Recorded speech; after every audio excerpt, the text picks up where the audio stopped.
Batou baza perdu sur le cimetière Moïse a quitté mais comprendre quand même. Mais le pourquoi que Jésus invoqua que puis comme Elina Moïse parce que mutabomara Jésus n'est qui Moïse.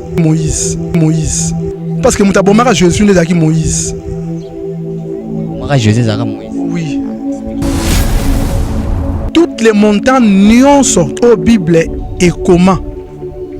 Toutes les montagnes nuances au Sion, au Horeb, tous les ngomba nuances au Bible et comment. Je vous dis que ça a rendu cimetière. Oui. Toutes les montagnes nuances. Et puis voilà, je vais vous dire une chose que je vais lancer que puis tout gouvernement congolais, que puis tous les gouvernements africains, Kobonga ya mboka est dépendant par la propriété à cimetière. Ata gouverneur Asali Papa Kin Bopeto et Kosimbaka jamais que tant que nos cimetières ne sont pas propres. Jamais, Tim Kile Koufa. Donc les hasards n'existent pas. Oh là là, ta tête voit vers l'est, oh prier vers l'est, on enterre Kokunda Moutou, Fo Moutou Naye et à la paix vers l'est. C'est très important. Maintenant, cimetière Ezali comme meilleur endroit approprié. Na Bible, toutes les montagnes nuances tout cité na Bible et Ezala kande ba cimetière.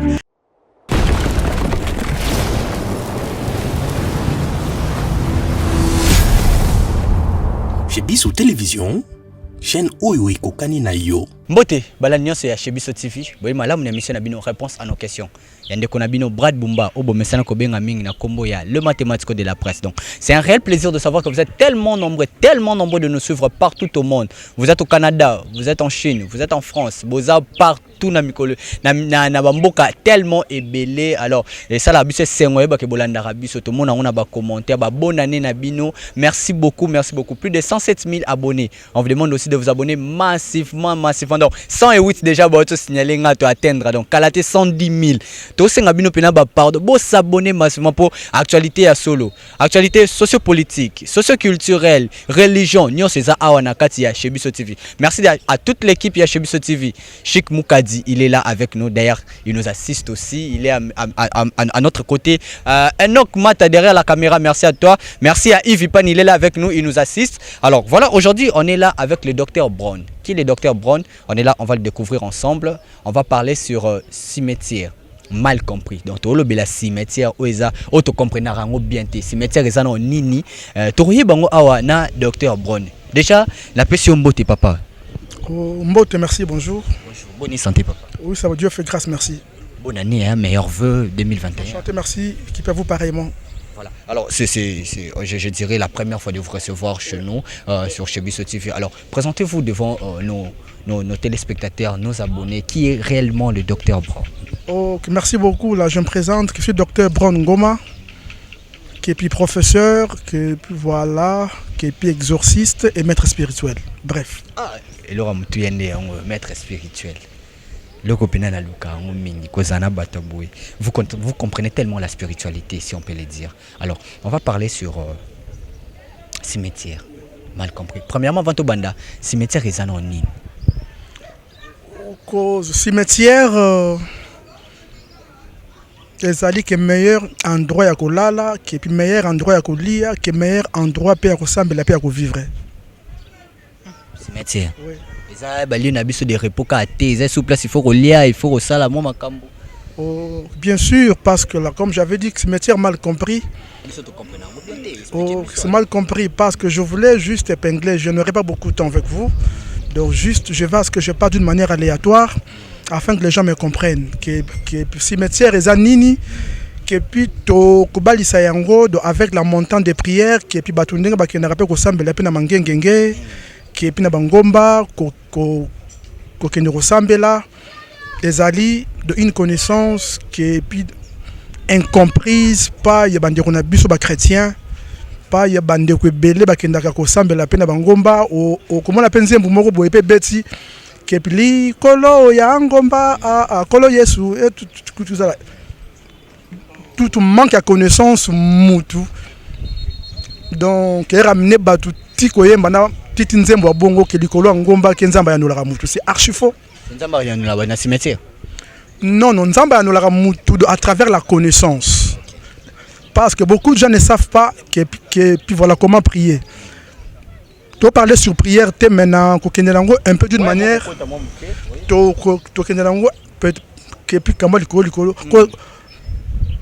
côté dans la Bible, on que Daniel avant Sambé, la foi fond la fenêtre est allée vers Jérusalem, vers l'est. Il sous-entend que sa prière sera exaucée. Quand on prie, l'homme doit se positionner vers l'est. Côté moi Bimaka. Quand on prie, le soki muta au Sambé, la foi atteint vers l'est. Côté moi Bimaka. Même Bible, qui puis lobby, qui puis voilà, chaque matin Dieu renouvelle sa bonté. Chaque matin de moi Bimaka, na tongo tout à l'est. Tout homme qui prie à l'ouest, à l'est, sa prière jamais ne sera exaucée. Donc toute prière toujours soit focalisée vers l'est. Un.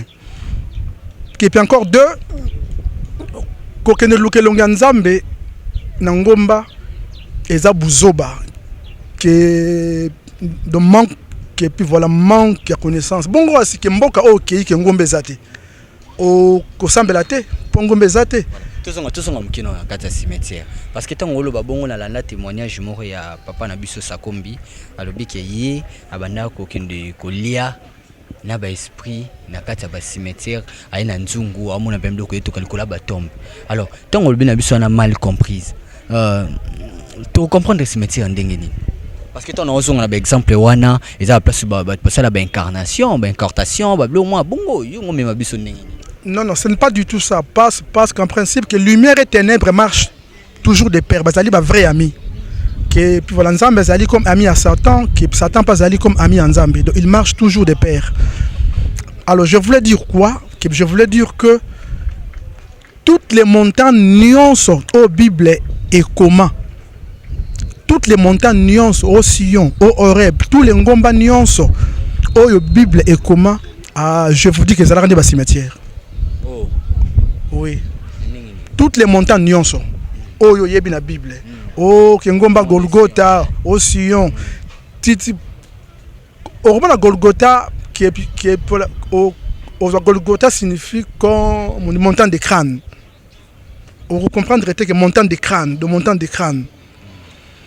Alors Bible tous les langage décodé qui puis incompris par beaucoup de non avertis. Toutes les montagnes nuances au Bible et comment ezala ba cimetière. Toutes les montagnes nuances au yebi na Bible ezala ba cimetière. Au côté même to Matthieu au 17 1 2 3 au moment Jésus a su comme Pierre que Jean et Jacques qui n'ont pas ramené bango vers la montagne a invoqué Bimisi que puis Élie na Moïse. Koki ko invoqué kaka ba mort kaka toujours dans le cimetière. On peut invoquer les morts qui est dans un cimetière. Toutes les montagnes nuances au Bible et comment ezala ba cimetière. Un. Et puis deux, que meilleur endroit propulse au mutu à koki ko sambela et un cimetière. Incompris par beaucoup de chrétiens.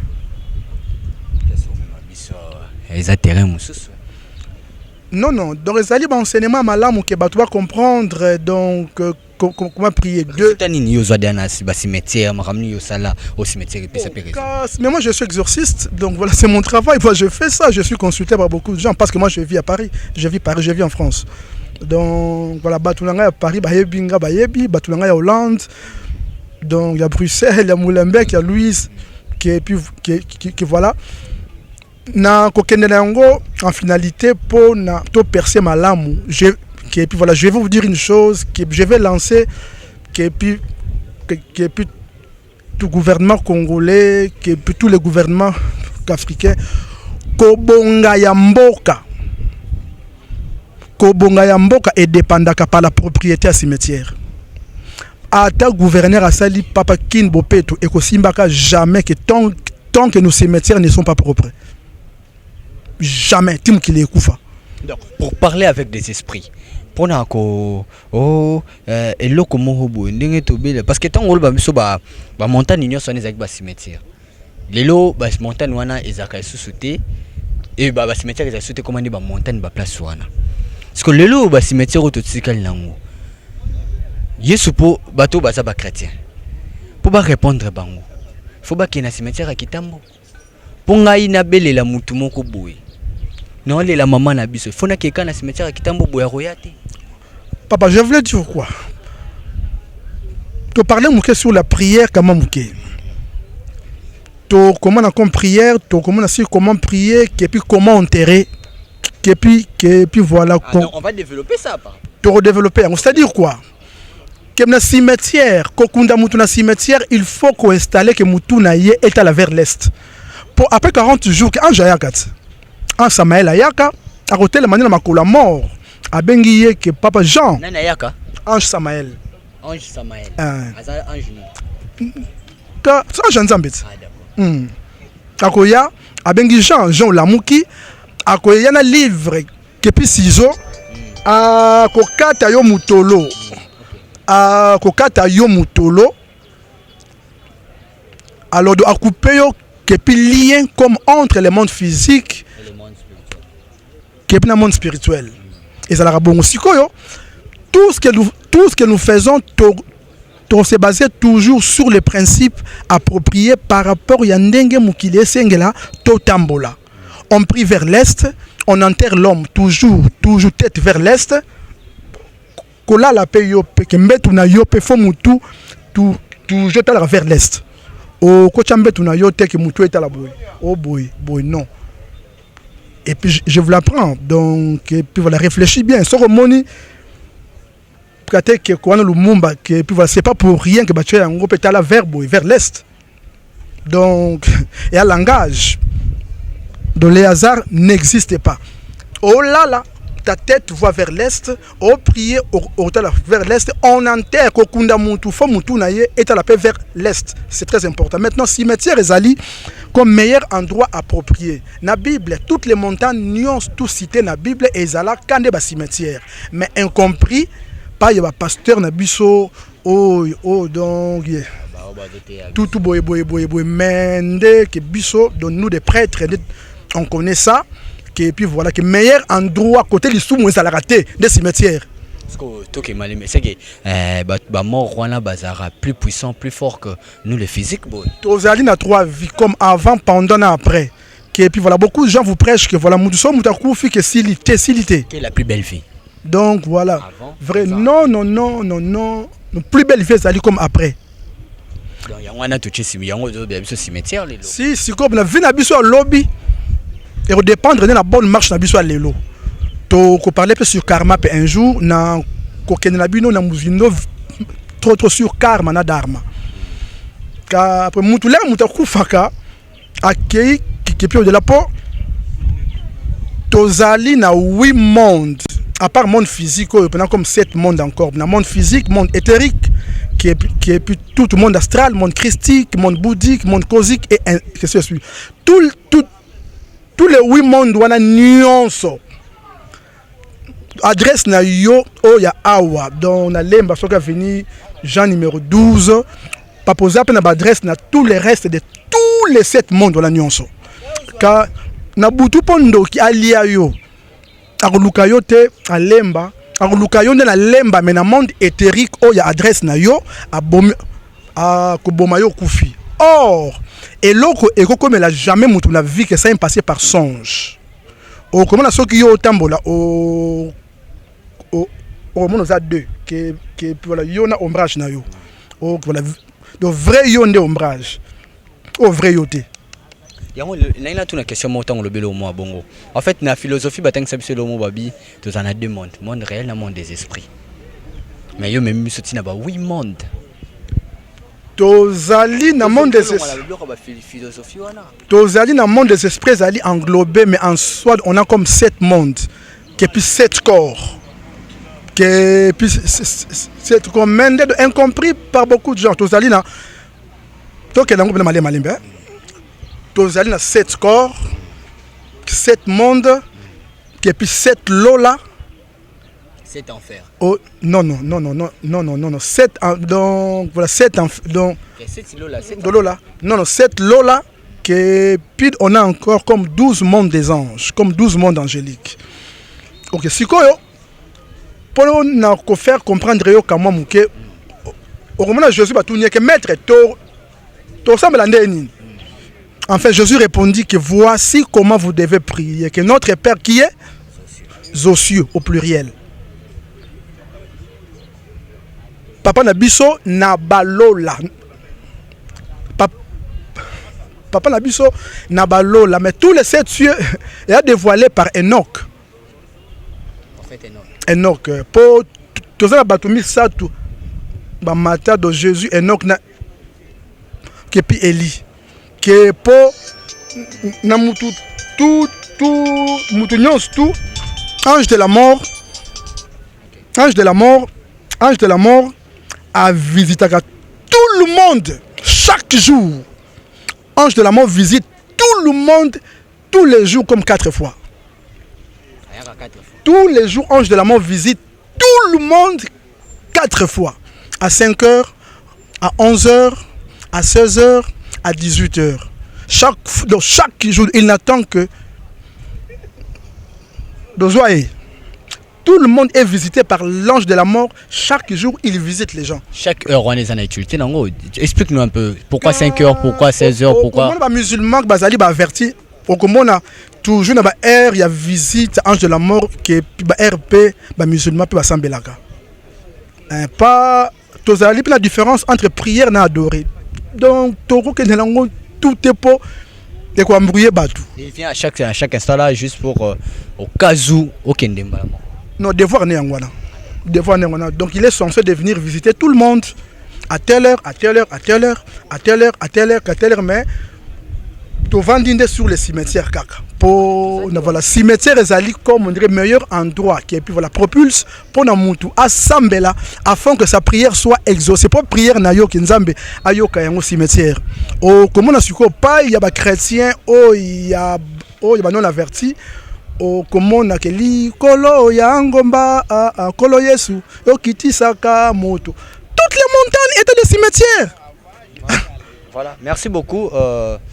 Vraiment Eza thème moko vraiment à développer pour Eza makambo belé na kat. Alors merci beaucoup, merci na maman Aminata Ndongala qui nous suit Aminata Ndongala Bile, elle nous suit plutôt depuis Londres. Merci na papa Freddy le King Bile aye pas Zolanda biso depuis Londres. Siko au possible so ba heure. Le 5h, 11h, 18h au biso na 16h.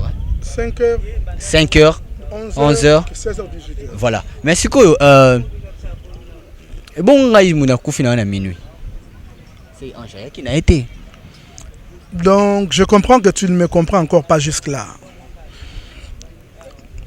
Ange de la mort qui voilà, visite l'homme, qui chaque jour, qui puis là visiter même Enoch. Parce que Ange de la mort, l'air qui n'est pas Enoch, Enoch à la qui bananaye, qui voilà, je m'en vais. Ah d'accord, donc Ayaka na déjà.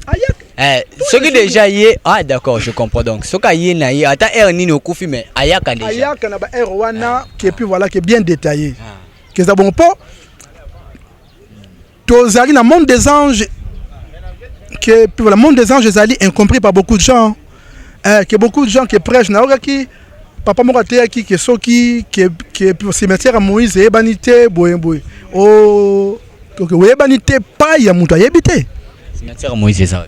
Non. Donc il y a tout un sujet outre to qui mêlé en haut. Attendons quand même parce que ils ont quoi batu baza a perdu sur le cimetière Moïse ça quitté mais bah comprendre quand même. Mais le pourquoi que Jésus invoqua que puis comme Elina Moïse parce que muta bomara Jésus ne zaki Moïse. Bomara Jésus zaka Moïse. Oui. Expliquez. Que puis voilà mutaboma qui Jésus qui Moïse que puis Moïse mutaboma Yesu alors que yo au kolobake non voilà comment que Moïse était encore en vie que Jésus n'y était pas mais comment que Moïse mutu kaboma Yesu. Or dans tous les passages nions tout biblique ceux qui au tangi na ancien testament nions au tiré de Jésus au tangi bien de Jésus est voilé na tous les passages de l'Ancien Testament. Au moment où Moïse était en vie, que voilà, Jésus était aussi là. Maintenant, au moment dans le désert, que puis tout Moïse, pour ça, Moïse a consulté Nzambe.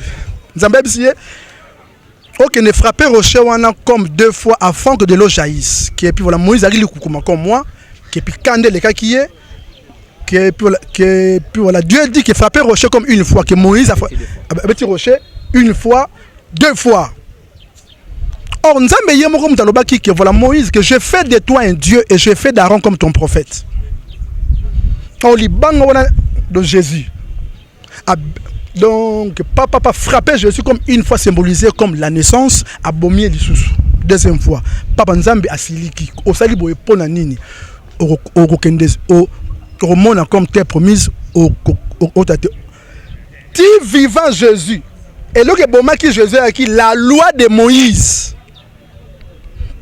Au lobby que puis sabe sali boye mene la loi de Moïse. La loi Moïse est l'andie sous la vivant naïe et bomi. Or Moïse a bomara de Jésus depuis désert. Au commis. Waouh.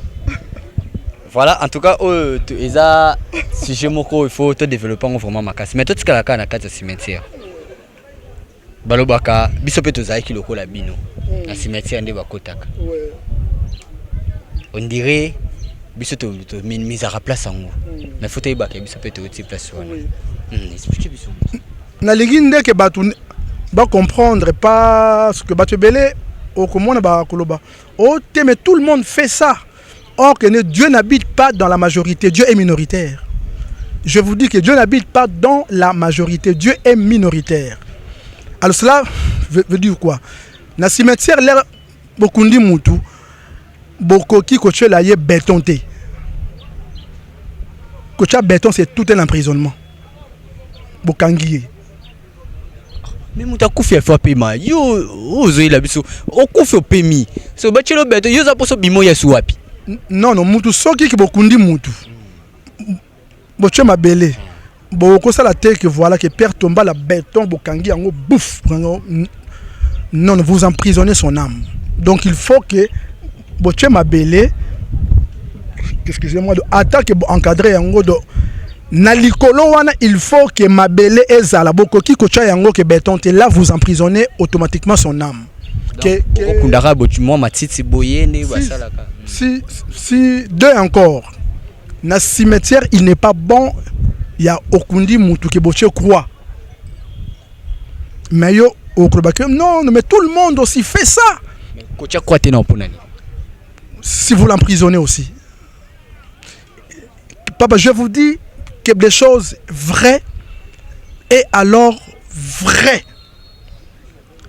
Que puis vrai parce qu'il y a beaucoup de choses oh yo bino mona ngango que puis papa normal mais ali anormal. Bon, on nous parle de kibondoki ezakande oyo ozoloba na biso wa yango sorcellerie ko sa ba incartation ko sa la boye ko la musaba esprit ba squelette tout oh nyonso et ça la makana kata ba cimetière mais aujourd'hui on faire voir biso le contraire o ba to loba na biso.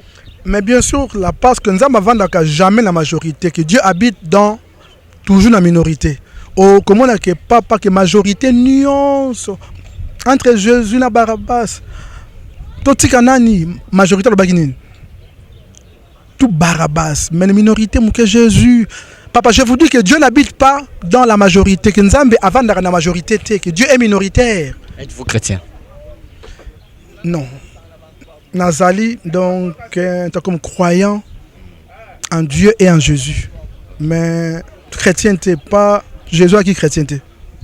Il on est nini koyeba makambo nyonso spiritualité makasi ko la pe boye parce que na bi ke photo sa deuxième émission tout développer spiritualité makasi et là on est nini tout ça on a yebisa biso cimetière eza lieu oyo to ko be on peut lieu saint spirit nini cimetière au lobby yango ndeke cimetière a lieu saint le cimetière de sous moi donc voilà meilleur endroit propulse ya ressemble ngai même matab donc ba prière nanga na sala ka oh ya makambo nangai que je pars que souvent dans cimetière na futi mbongo nangai que puis genre ba on est yo ki na osaba prière dans cimetière donc voilà l'air il y a donc il y a comme remise et reprise donc il y a Sanzala Moi dans minuit donc comme yo ezako comme kindokit non kindokit même ata Moi tous les prophètes tout boye bi wana ba Jésus banani ba Toutou Mohamed Babouli bazar na moït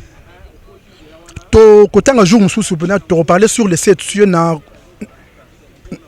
donc to parler sur premier ciel pas deuxième ciel pas tout troisième petit na septième ciel ti ange avant da vraiment na porte ya entrée au ya septième ciel comme pour ange moko amona nzambe boyazate ange moko amona nzambe boyazate un seul ange qui voit Dieu en face c'est comme ange Métraton. Ange Métraton en mbunzu na ye ko to akoma comme Yahvé donc comme YH W Y qui Yahvé. Or que le Yahvé on est allé comme Yod He Vav He. Au koki kobi qui s'appelle Moutoukak avec papa 4 lettres wana. Au ko ça là qui a plus de grandes étonnations kakana Yod He Vav He. Mais il y a des séquelles qui ne sont pas dévoilées par Yamoutopo. To koloba o kobengana même o kobengana que pindoki au sambelité peut-être au latie lamba kaka soit couleur songolo OK boy papa ndoka kimi. Parlez-nous un peu de vous. Mukikaka pour tous un temps vraiment mingité lelo mais mukikaka parce que o zoloba eza connaissance moko au kolisi o mutu normal tam suba pesa ki yango sûrement bas esprit moko boy tout ba ange to nini ba guida kiyo pour comprendre pour ba que il faut na minute ko sambela na ba cimetière et parle-nous un peu et ya kindingini. Oh, donc je te dirais une chose que bien sûr on a qu'un moi que puis voilà moi je pars que puis là soleil nazali extraterrestre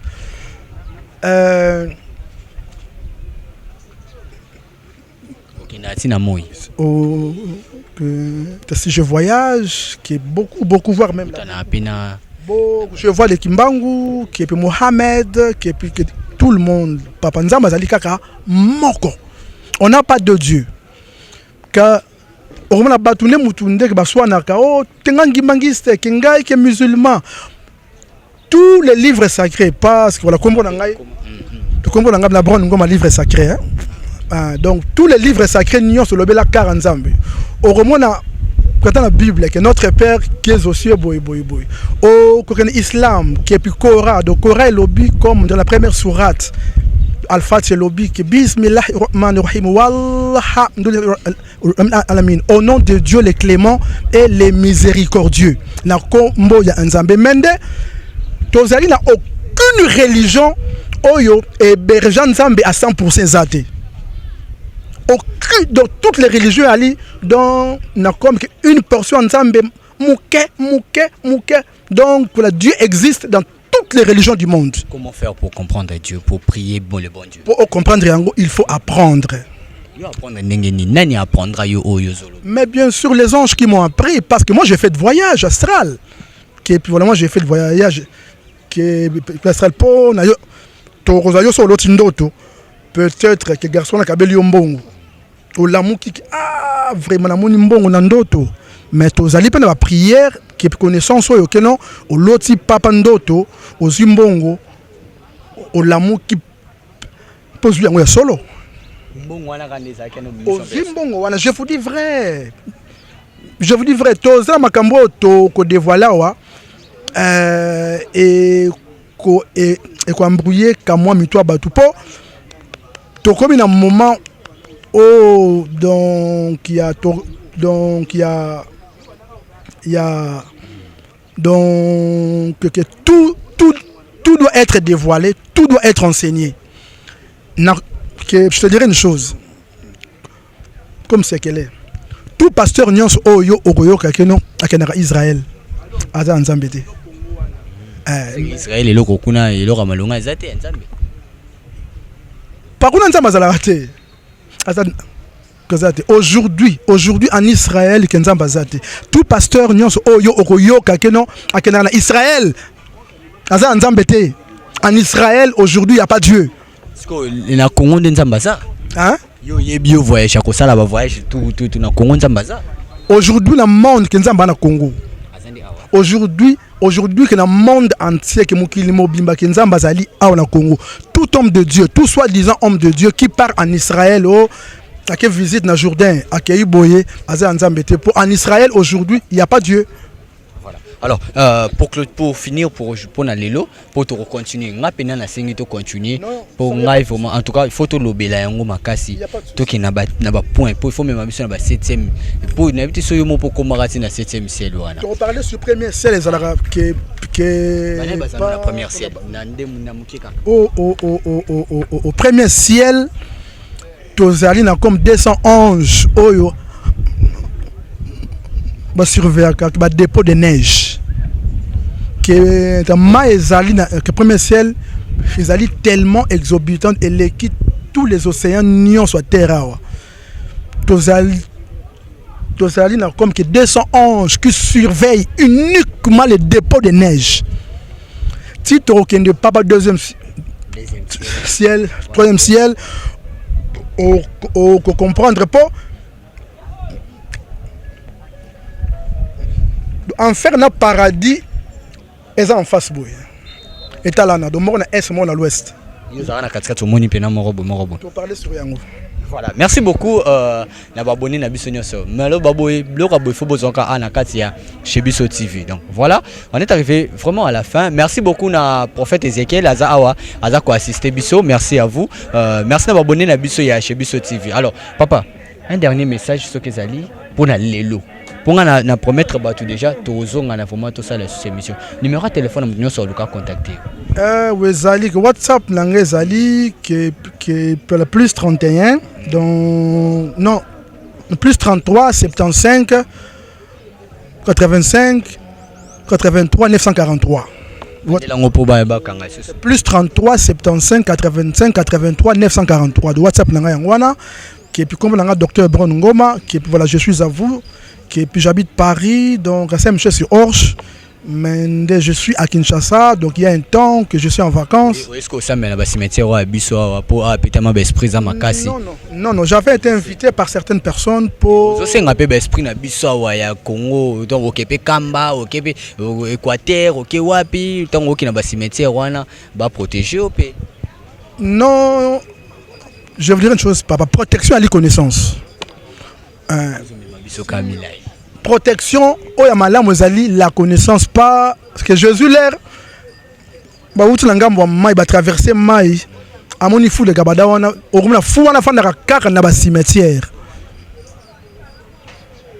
que Jésus aka moni fou wana que puis la fou wana a tremblé pas tout le monde qui a la connaissance azali entouré des anges que peut azali peut dégager donc toujours aura positif ba aura nezali to muto ya bois qui mayamba so au kunyatango et ko sala yo et le côté mais les chrétiens ont peur des sorciers qui puis voilà ont peur des mbassou ont peur manoko tout le monde qui a peur il n'a pas la connaissance.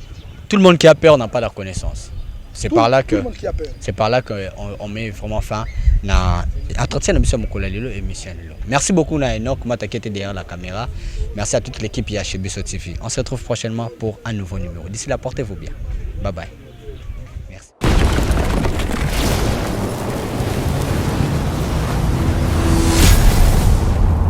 Chez Biso Télévision, chaîne Oyo Kokani na yo.